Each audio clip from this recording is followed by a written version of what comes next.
Hello and welcome once again to What I Did Next from A&T Media, a show where we explore life's pivot points. I'm Malak Fuad. On this show, our guests delve into their personal and professional crossroads and discuss how they choose which way to go. These are people who are multilingual, multicultural, with roots in the Middle East. They are engaged, curious, and passionate about knowledge, aiming to leave the world a slightly better place. This episode is brought to you by Marrakez, Building Spaces for Life. Marrakez is a leading mixed-use developer in Egypt, with an ever-growing portfolio of commercial and residential projects. Visit www.marrakez.net for more information.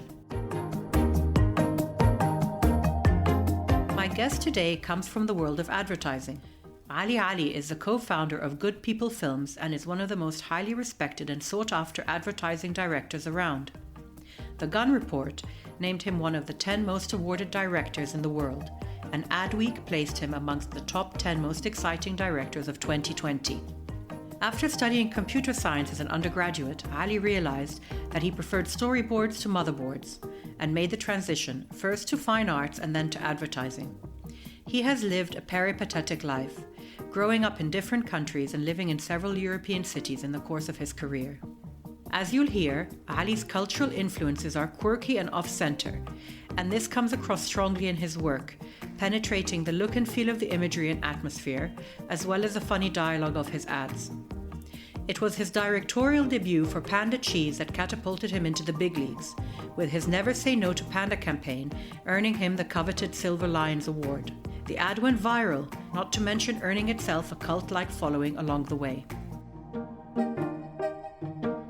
We began our chat as always with one of the show's staple questions, and it may come as no surprise that one of Ali's ideal guests to his hypothetical dinner party is one of the world's most celebrated film directors. Just off the bat, I think Stanley Kubrick was a British director. Yeah. Jack Nicholson, for sure. Was he in any of his movies? In Kubrick's movies, yeah, Shining. Shining, yeah, The Shining of course. is directed by Stanley Kubrick, and Jack Nicholson is in it. Sofia Coppola, who's another director, Francis Ford Coppola's daughter. Yeah. Richard Diebenkorn, who's one of my favorite painters.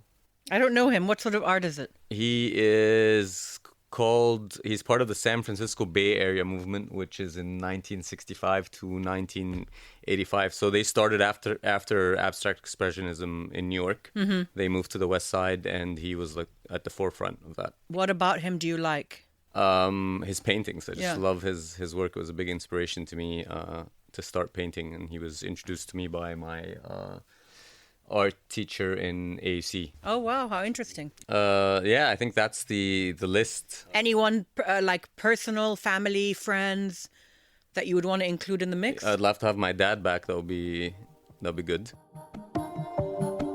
The other question I wanted to ask you was if you were to pick your favorite book, okay, what would you choose? Catcher in the Rye by J.D. Salinger was a big influence on me as a young student, and probably in my later years I would pick Still Life with a Woodpecker, which is by a guy called Tom Robbins. Not very well known in this part of the world, but a great writer nonetheless. I think all of his books are up there in my top 5. So his 5 books are my top 5 books. Wow, interesting. Because his books basically cover culture. He used to be an art critic, so he's got lots of culture in the book. There's a lot of absurdity and religion and politics, and he just makes fun of the whole thing. And his view on life is very, very interesting. He has another book called Another Roadside Attraction, where a family finds the body of Jesus and they display it as a roadside attraction somewhere in the Midwest. Interesting. People have to come and pay money to see it. So there's a sort of a surreal side to all this. Yes. Another one of his books is about an Arab and a Jew that open a falafel restaurant in New York. So they're all very, I think it's called Skinny Legs and all. Yeah, interesting. So, And what about your favorite film? I mean, you already alluded to Kubrick. The Shining is definitely up there. Fargo by the Coen brothers. That's an amazing movie. Is another, Little Miss Sunshine. I think these are probably my top So they're 3. all kind of off the beaten track, shwaya. They're not your run-of-the-mill standard mainstream movies. I'm not. I don't know why. I'm just not attracted to. I haven't watched Lord of the Rings, for example. I haven't watched any episodes of Game of Game of Thrones. Thrones, which I mean, people always freak out when I say Yeah, that. I haven't watched it either. That whole genre is not. I guess I never read The Hobbit as a kid, and this genre doesn't. Dungeons and Dragons and all that But doesn't. your picks are all a bit quirky, a bit off-center, but they're also quite funny. Yes. There's an underlying humor to all of the things you've mentioned so far. Yes, absolutely. And what about your favorite piece of music or your favorite musician? I'd say maybe Bob Dylan. I think Amy Winehouse was brilliant talent. Yeah. But if I had to pick one, it would be Bob Dylan. So poetic rather than. So it's about the words as opposed to necessarily the music itself. I think both. I mean, his voice doesn't bother me. I mean, it bothers a lot of people, but it doesn't. Yeah. It doesn't bother me. Yeah. Okay. Interesting. Yeah. So would you say it's more folky that you're interested in, or him particularly? No, I think him particularly. Him particularly. I don't think I'm into any other folk art. Right. Nice selection. Thank you.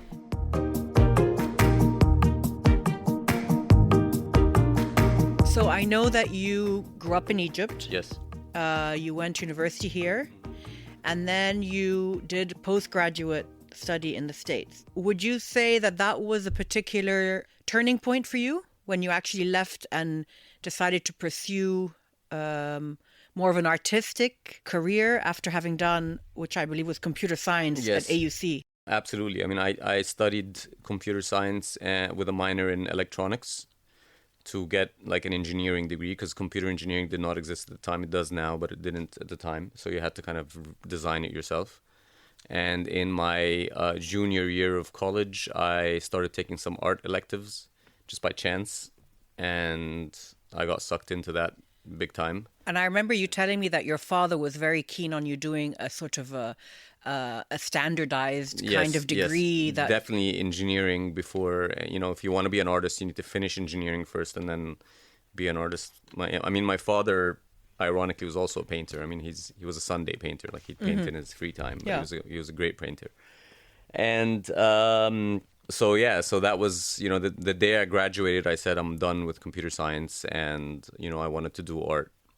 And I applied for an MFA to a couple of schools in the U.S., and I got accepted into San Francisco Art Institute with a scholarship. They have a foreign student, like 2 or 3 students that they give a merit scholarship to, and I got that, and I went there for the program. So that must have been a big sort of break in, yes, a big break for you in terms of the next step. Absolutely. So and how was that experience? A move into the complete opposite direction. Totally opposite. Yeah. Yes. And then just 5 months into it, I made another move. Tell me about that. In a third direction. So I went to San Francisco, wanting to do an MFA in painting. And very quickly I realized, one, that I wasn't that good compared to all the other people there on merit scholarship, and especially all the foreign students who were the best in there. I didn't have a bachelor's degree in painting, so my foundations were a lot weaker than everyone there. But you still got in on a scholarship, so you must have had something that caught their eye. Yes, they definitely liked the work, but when I got there and realized I'm a small fish in a big pond kind of thing, there was a bit of disillusionment there. And of course, the fact that very few people in the program were painting. Maybe me and like 2 others. The rest were doing video art, conceptual art, installations. That wasn't what you were interested in. No, and it was obviously that's where art was heading at the time, and that's what the and zeitgeist was. And when is this? Like the early 90s? The no, mid-90s? I'm not that old. No, you're not actually. Sorry. This is in 2002. Okay, yeah. So that was there was a big movement at the time towards more conceptual. Yes, absolutely. Yeah. So I didn't fit in, and San Francisco was very foggy and rainy. I wanted to move on to, better weather, and so I visited a friend of mine in Miami, and it seemed like, a much better place to live. And I looked for art schools there, or, graphic design schools, and didn't find any, but I stumbled on Miami Ad School, which is an advertising program focusing on art direction and filmmaking and things like that. And I made that move. But did you already have an interest in that field, or did you? Yes, by nature of, art and computer science. Yeah, so it kind of graphic melds them design is together. kind of like a go-between in these. And obviously I wanted to do something more marketable to please my parents and, not be the crazy painter who's not going to make money. And did you find that was the right move? And looking back, I mean, God knows. I don't know. Of course, you'll never know. Yeah, but definitely now I feel that was a very, I'm very grateful for that move, and that visit I made to Miami was and how a life long changer. was that course? That was a 2-year program, and I finished a bit early to do an internship in Romania. Funnily enough. How did that come about? I basically towards your last quarter in a school, the school was quarters and not semesters, so it's divided into 4 quarters a year. And in your last 2 quarters, you're entitled to a working internship, which you basically apply to in different states. And if you want to, you can apply to agencies abroad. And I remember I got accepted into an internship at BBDO New York, which was at the time one of the hottest agencies, I think, in the world. And I got accepted into an unknown agency called Darcy in Bucharest. And I decided to take the Bucharest one, which was very counterintuitive at the time. Everybody told me you should obviously go to New York. Yeah, that's a really interesting choice. Yes. What made you take that leap? Because it's a bit of a leap of faith, actually. Yes. I mean, one of the deciding factors was my girlfriend was Romanian. We met at school, and she was going back home. So I figured I can always follow the girl. Yes, always. Yeah. And I mean, that was probably the main reason. Yeah, yeah. Which sounds stupid at the moment, but actually, I know a lot of people whose lives have kind of have changed because of something like that. Yeah. And the funny thing is we broke up like a month into being in Romania. Yeah. So it was but just you stayed on. Yeah. So I think she was just there to lead me to Romania somehow. And all my friends who ended up going to BBDO New York were just, photocopying papers, running errands, making coffee. Menial work. Yeah, it was a kind of a humiliating internship because of how great the place was. Of course. As opposed to my internship where I was, the golden boy coming from Miami to Romania and with all the know-how. And, I got on the biggest projects all of a sudden and, shoots. And that company was an American company? Yes. And why Romania were they in at the Romania? time was just coming out of, the Eastern Bloc. And McDonald's and Coca-Cola had just opened. Mm-hmm. And Darcy was their agency in many parts of the world. So that agency opened up just to serve these 2 clients initially. And so Romania was the base, but presumably working in the area generally around Romania as well. Yes, and Romania is actually quite a very strong creative country in Eastern Europe. Right. Amongst the Eastern European ones, I'd say Romania is probably the best. I mean, Warsaw more in graphic design and poster design, but Romania in creative advertising. And how long were you there for?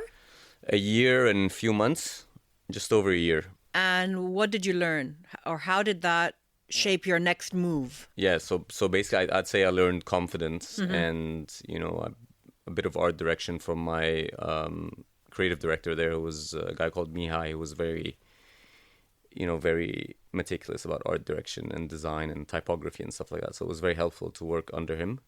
And we won a couple of awards at a show called the Golden Drums, which is like the Cannes Awards, but for Eastern Europe. It's strictly an Eastern European show. And the head of the jury there was a guy called Tim Delaney, who runs an agency called Legs Delaney in London. It's very well known. So we had breakfast the next day, and he asked me to come to Legs Delaney Hamburg, which was, again, just opening up part of his Legs Delaney chain. And it's a very creative agency. Yes, yes, it's a boutique agency in Hamburg.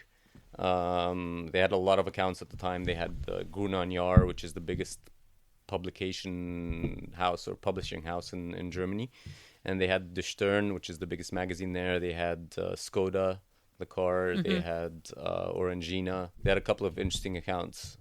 Wrangler jeans. And you worked on those? Most of them, yes.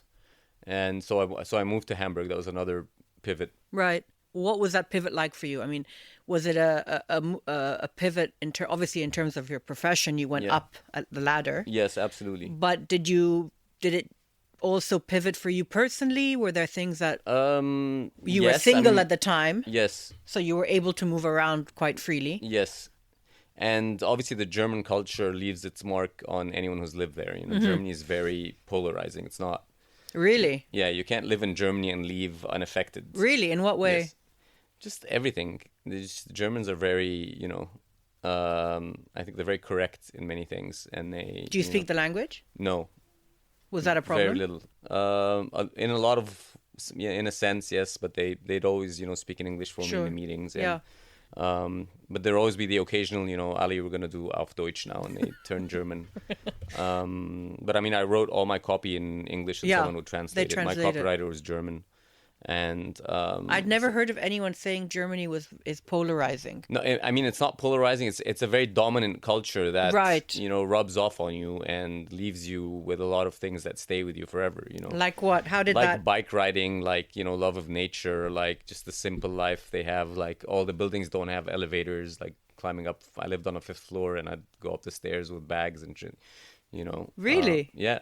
I didn't know that. I don't know Germany well at all. No, and Hamburg is a very green city, and there are no plastic bags. Yeah. You go to the supermarket with the same bag over and over. Do you think that ethos influences your work now? Not my work, but my personality for sure. In what way? In just, caring for the environment. Yeah. How liberal I've become is also from, living in Hamburg. So you were not as liberal before? Probably not. It opened your eyes to a lot of things. To a different thing. Yeah. Okay. Yeah, and again, Hamburg is very a-religious. Yeah. And Germany in general, obviously. It's interesting about that. I mean, it's like they've tried to go 360 and become overly tolerant about everything. Yeah. Everything. I mean, it's no surprise that they allowed all the refugees in, of course. Merkel. I mean, this is... They're very profound and noble culture. They're elevated and they're very civilized. Do you feel that it comes naturally or that it comes as a reaction to the war history? That it's a reaction? It's helped big time. Yeah. I mean, they have a big guilty conscience on that whole thing, especially the generation that I was dealing with. And, but it's also tabooed and you don't talk about it, obviously. That, first rule of it's Germany like ingrained, but you don't talk about it. You do not talk about it at all. Yeah. And I remember the movie, The Untergang, which was about Hitler's last days, coming out when I was there, and I went with a couple of people from the agency to see it, and it was very shocking to see their reactions. They wept like crazy. Oh, really? The film. Yeah. It's like collective guilt. Yes. They have that sense. They have an amazing guilt towards that. But yeah, it's made them better. It's incredible.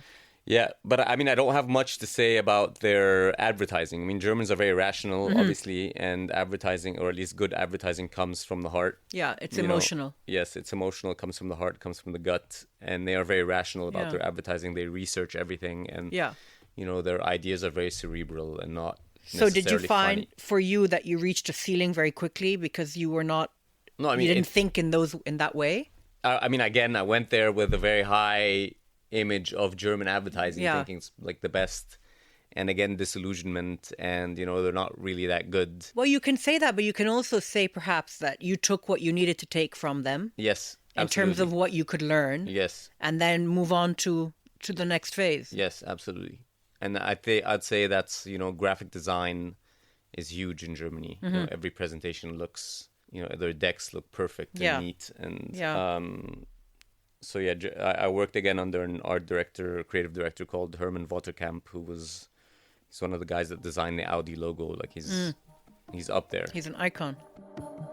So yeah, that was Hamburg for 2 years. Right. Then my father had a stroke when I was in Hamburg, back in Cairo. And your father, from what you had said to me, had also a very multidisciplinary life. Absolutely. My father believed that one should change disciplines every 10 years. That's really interesting. Yeah. Because for that generation who were used to being in one job for life, that was a very progressive. Very progressive Extremely attitude. Progressive. Yeah. He believed two things: that one should continue to learn forever.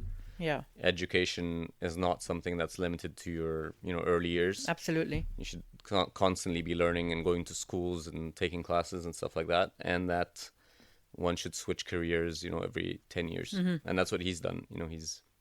He went from an aeronautical engineer to being a pilot, to computer engineering, to computer science, to linguistics, And he died as a linguist and a novelist. So That can perhaps explain why you had no fear after AUC to just jump into something completely different. maybe, I think so. You had that as an example already. Yes, I think so. So you mentioned he had a stroke Yes, when he had you a were stroke in in Hamburg. 2005, 2006, I think it was. And I moved back to Cairo, predominantly to help my mother out and to be there. And I joined an agency called Leo Burnett. And again, when I came back, there were a couple of agencies that wanted to hire me. And I think Leo Burnett offered me the least salary. And there was another agency, without mentioning names, that offered me double that salary. So again, it was very counterintuitive to go to Leo Burnett. What made you make that choice? At the time, they were doing the best ads. I did a bit of research before coming back, and they got it the most, I think. And there was a guy there called Muhammad Hamdallah, who was one of the legends in advertising here, still is. And I wanted to work under him, under his mentorship, as opposed to anyone else. How did you feel about moving back to Cairo? I mean, good and bad. It's always like that when you move back to Cairo. There's a lot of yes, the pull is very strong, the but pull is also very strong, socially and friends and family. of course, But then all the things that obviously that hinder that too. yes. So that was what, 2005? End of 2005, beginning of 2006. And you came into Leo Burnett in what position? As an associate creative director, which was a bit of a leap because prior to that I was a junior art director in Germany. But also you had never worked in Egypt. Yeah, and I might have lied a little bit in my CV and said I've had like 5-6 years of experience when I only had 3. But it didn't seem to matter. No. Yeah. I felt confident enough to be in that position. Yeah. I felt like. And how was that experience? How long were you there for? I'd say a year and 8 months. That's pretty short. Yes, but it was great. It was like an intensive film school for me. I worked on Mobinil, which is now Orange. We did a lot of Mobinil ads. I worked on Melody Aflam. Yeah. First, not Melody Aflam, but Melody Music. How did working in Egyptian media, how did you find that? Because it's not easy to transition from a European style or a European focus to an Egyptian way of selling a product. It's a completely different ballgame. Things are a lot faster here. Like whereas Germany, a campaign would take 6 months of research and approvals and global approvals.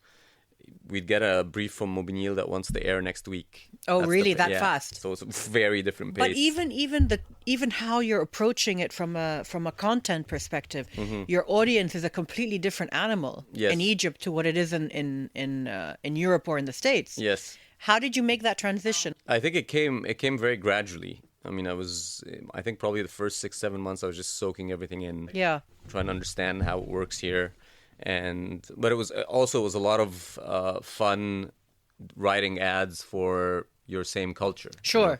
You can pull into a lot of your cultural references, which I didn't have in Germany. Sure, obviously. sure. And the fast pace of it also is more fun. Yes, but the insights here are something you've had for life. So of course. It's instinctive. Of course. No, I think these 2 years were very enjoyable and highly educational for me. What did you learn from a personal perspective, coming back to look after your mom and help out with your family? How was that? Because you were quite young at the time to be I was 28, to be burdened with that. That's a lot to be 28. handling. Not on my own. I mean, I have 2 sisters. Sure. So it wasn't just me. Yeah. And it's.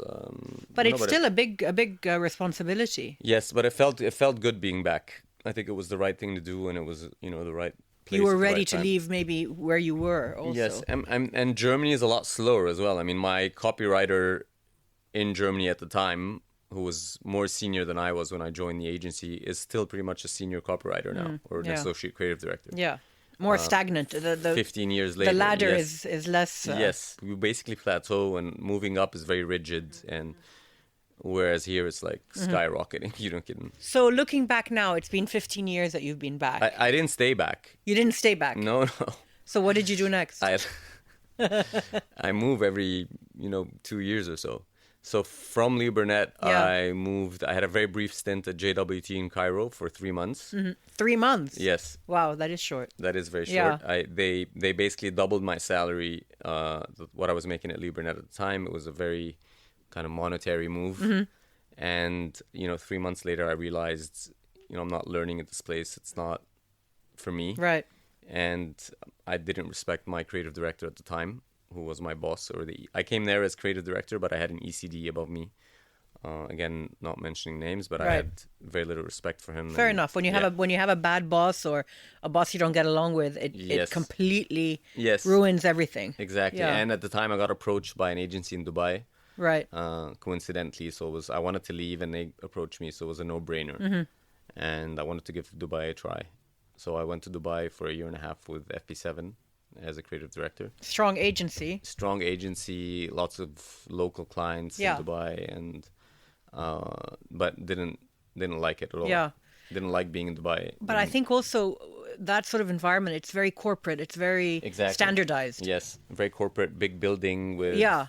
And hundreds very of little room for employees. creativity. Yeah, every creative brief would have like something called a job bag, where you put in your ideas in a bag at the end of it, and it circulates. It was a very weird system.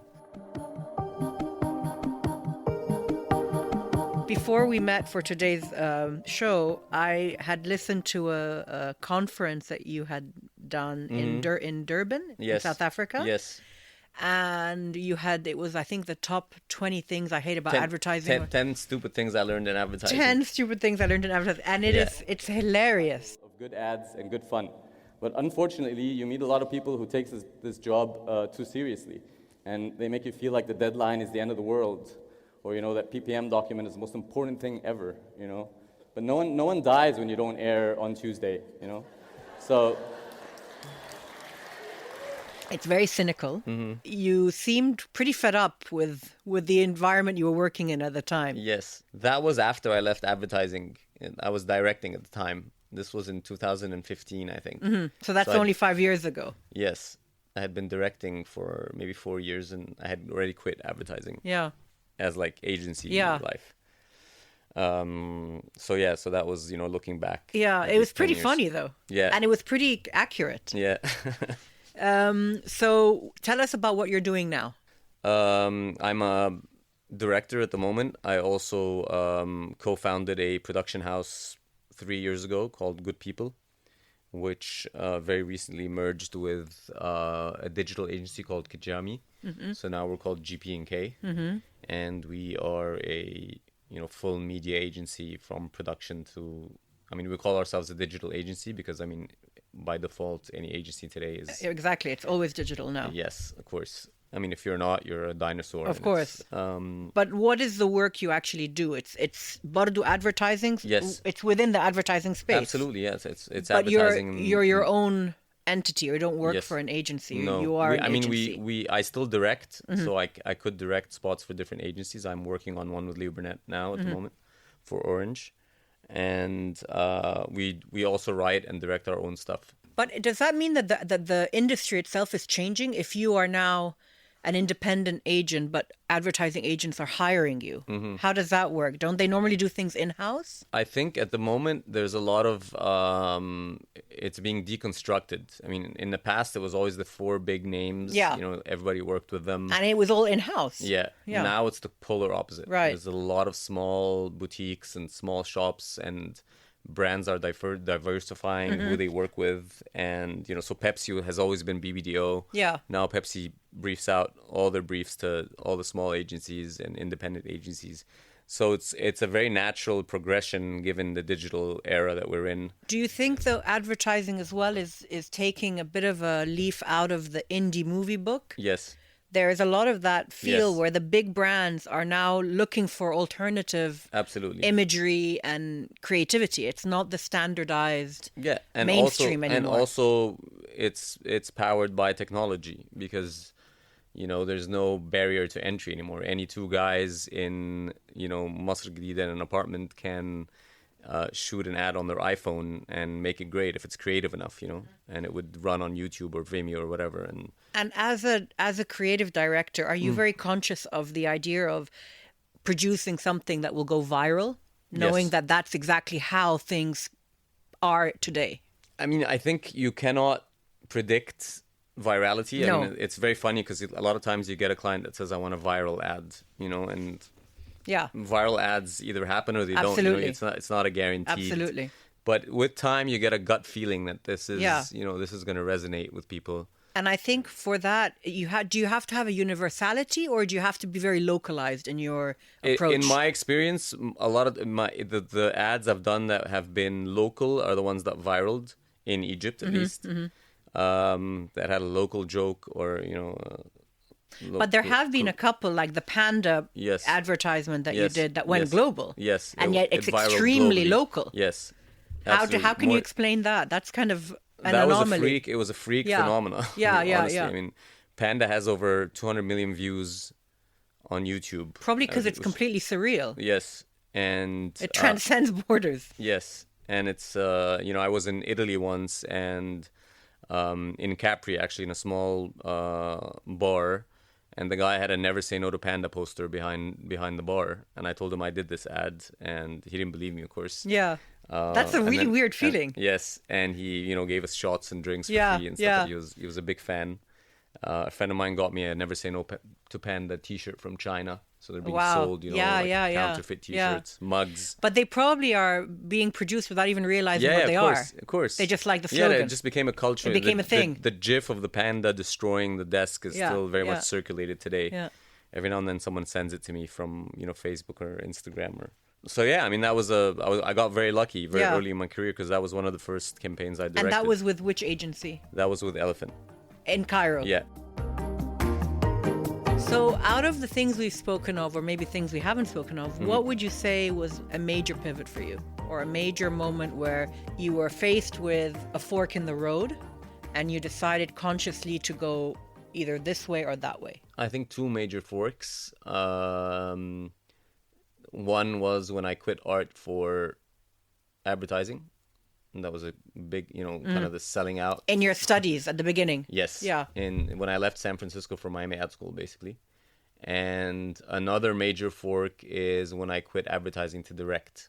And that was a very difficult fork because I didn't mention that, but my last stint in advertising was as the ECD of DDB Berlin, which is a very hot shop. Of course. And living in Berlin, of course, is fantastic. And I was back in German advertising, which I don't love very much, but But you came in from a point of strength and experience. as an MD and just course. to change the culture and stuff like that. And I left this to direct, so it was a very, hard. It's not something I decided overnight. I had to talk to people, And that was when?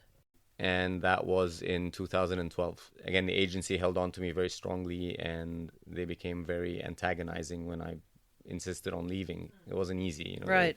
But again, looking back now, You felt it was the right choice. 100%. These two pivots that we talked about, Yes. these were instinctive, right? You made these choices from a feeling of instinct. Yes, It was heart over head. 100%. Yeah.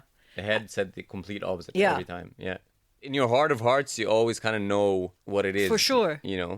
And I think all these pivots kind of connect somehow in the end. Yeah. And they all help you in certain ways. You know that we talked about it, the Steve Steve Jobs Jobs, yeah. interview Yes, of where course. he did, Connect the early dots. on, connect the dots, and he had this, he left college but hung around and did Yeah. some random courses that influenced the future of Apple. I mean, it's And in his biography, Isaacson also talks about a typography course that Steve Jobs the calligraphy course. Yeah. took on very early, Absolutely. and how that has Yeah. shaped, the graphic design at Apple that still exists Absolutely. today. And you have all these foundational things that build and form your character without even realizing it. Yeah, so engineering today really helps me systematically approach briefs. I'm very computer science in my thinking and flow chart in my Yeah.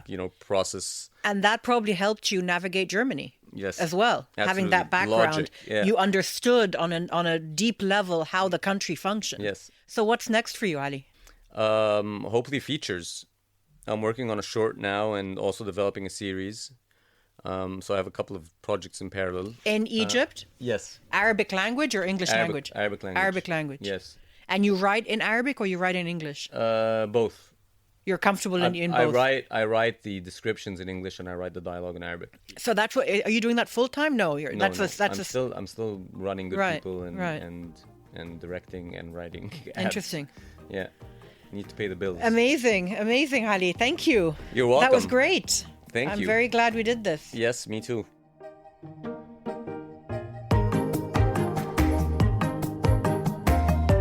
enjoyed listening to life through Ali's lens. You'll find links to some of his work, including his 10 Stupid Things talk in Durban, in the show notes in your podcast player. This episode of What I Did Next is brought to you by A&T Media with me, Malak Fuad, and is co-produced by Chirag Desai. I love hearing from you, so please connect with us on Instagram by searching for What I Did Next and leaving us a message. I look forward to having you join me again in 2 weeks' time.